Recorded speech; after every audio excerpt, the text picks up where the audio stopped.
Doctor Yunus, শুনলাম উনি নাকি নারী পুরুষকে সমান অধিকার দিয়েছেন। পুরুষ ডিভোর্স দিলেও কাবিনের টাকা দিতে হবে, নারী ডিভোর্স দিলেও কাবিনের টাকা দিতে হবে।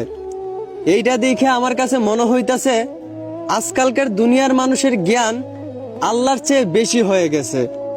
কারণ যেইখানে আল্লাহ নিজের নারী পুরুষকে আলাদা অধিকার দিয়ে দুনিয়াতে পাঠাইছেন, সেইখানে তারা ওই আল্লাহর গোলাম হইয়া আল্লাহর আইনকে বদলাইয়া ফেলতেছে।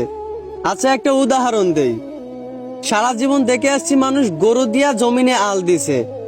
এখন যদি কেউ আইসা বলে আজ থেকে গরু আর ছাগলকে সমান অধিকার দিতে হবে, গরু ছাগল কাঁধে কাঁধ মিলে চলতে হবে, তাহলে এই দেশে উন্নতি হবে।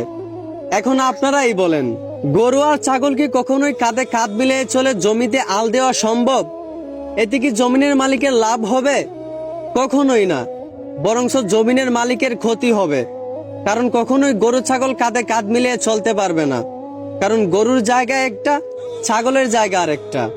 ঠিক তেমনি একটা নারী আর একটা পুরুষকেও যদি সমান অধিকার দেওয়া হয়, তাহলে কখনোই দেশে ক্ষতি ছাড়া লাভ হবে না। কারণ আল্লাহ জন্মগতভাবেই নারী আর পুরুষকে আলাদা আলাদা অধিকার দিয়ে দুনিয়াতে পাঠাইছেন। সেইখানে আপনারা বুঝদারি কইরা নারী পুরুষ সমান অধিকার দিতেছেন। এর মানে কি বুঝাইতে চাইতেছেন?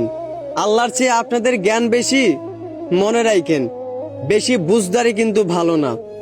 ধন্যবাদ।